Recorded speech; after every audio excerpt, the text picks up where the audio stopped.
মনে রাখবেন, সরকারি আমলা, আধিকারিক, কর্মী তারা আমাদের শত্রু নয়। ওই জায়গায় যদি আপনিও থাকতেন, আমিও থাকতাম, আমাদের দ্বারা সেই একই কাজ করতে হবে। তাহলে আমাদের আন্দোলন কাদের বিরুদ্ধে?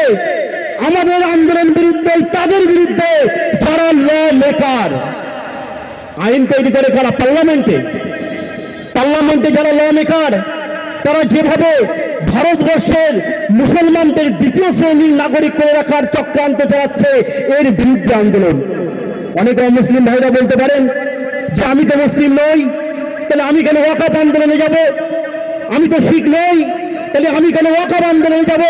শুনে রাখুন, জার্মানির একজন নৌবাহিনীর প্রধান, তার একটা লেখায় তিনি তার আত্মবিলব্ধিতে বলেছিলেন যে যখন সমাজতান্ত্রীদের ধরতে এলো, তখন আমি বললাম আমি তো সমাজতান্ত্রী নই, আমি কেন প্রতিবাদ করব?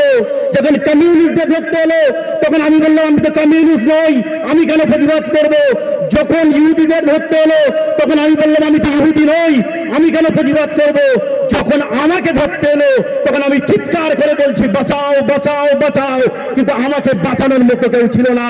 ভারতবর্ষের অন্যান্য সম্প্রদায়ের মানুষদের, মা ভাই বোনেদের বলে যাই, আপনাদের বিরুদ্ধে এই মোদী সরকারের খেলা আসবে, সেদিন চিৎকার করে বলবেন বাঁচাও, এই মোদী সরকারের বিরুদ্ধে আপনারাও বাঁচতে পারবেন না।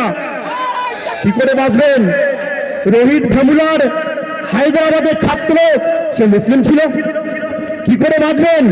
আজ কিছুদিন আগে সোশ্যাল মিডিয়ায় এসছে, উত্তরপ্রদেশের রাজ্য সচিবালয়ের সামনে একজন মহিলা ন্যায় বিচার পাচ্ছে না বলে গায়ে পেট্রোল ধরে নিজের গায়ে আগুন লাগিয়ে দিয়েছে। সে তো মুসলিম নয়। একের পর এক কালা কাউন। রাষ্ট্রবিজ্ঞানের অধ্যাপক হওয়ায় রাজনীতির সংজ্ঞা কি আমি জানি।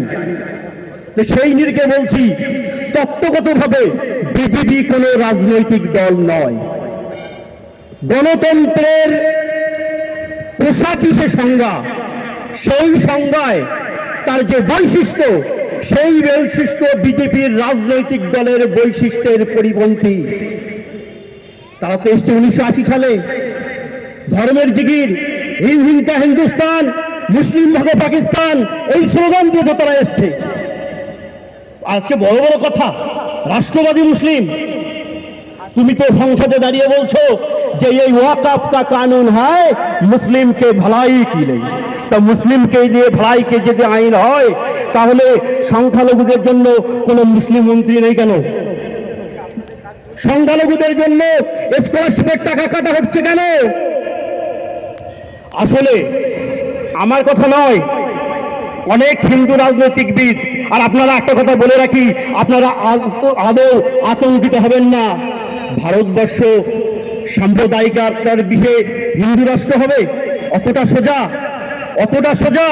আমার আগের বক্তা বলছিলেন ভারতবর্ষ ধর্মনিরপেক্ষ, আমাদের অন্যান্য কমিউনিটির যারা আছে তারা যথেষ্ট ধর্মনিরপেক্ষ।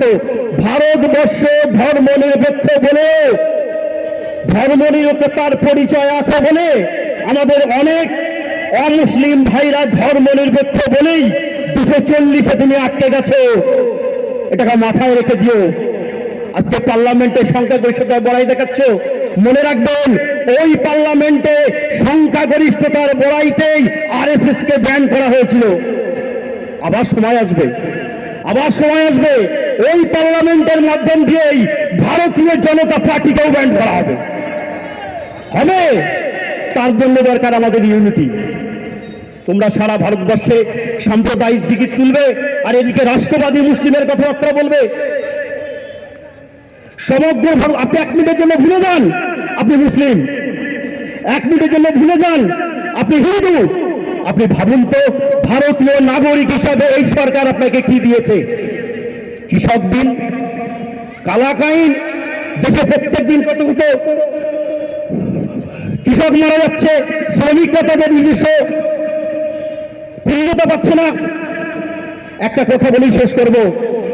মৌলানা শওকত আলী, আমরা আগে শওকত আলী বলেছিল, তাকে প্রশ্ন করা হয়েছিল, এই বক্তব্য নিয়ে শেষ করব। তাকে বলা হয়েছিল যে ভারতের জাতীয়তাবাদের ক্ষেত্রে আপনার অবস্থান কি? মৌলানা শওকত আলী বলেছিল যে ভারতীয় ধর্মের ভিত্তিতে আমি প্রথমেও মুসলিম, পরেও মুসলিম, শেষেও মুসলিম। আর ভারতের জাতীয়তার ভিত্তিতে আমি আজও মুসলিম, কালো মুসলিম, আজও ভারতীয়, কালো ভারতীয়, শেষে ভারতীয়। এ ভারতবর্ষ পরম্পরার ভারতবর্ষ, এ ভারতবর্ষ ধর্ম নিরপেক্ষ ভারতবর্ষ। এই ভারতবর্ষে সাম্প্রদায়িক কোন শক্তির স্থান নেই। তাই বলবো সারে জাহাঁ সে আচ্ছা হিন্দুস্তান আমারা।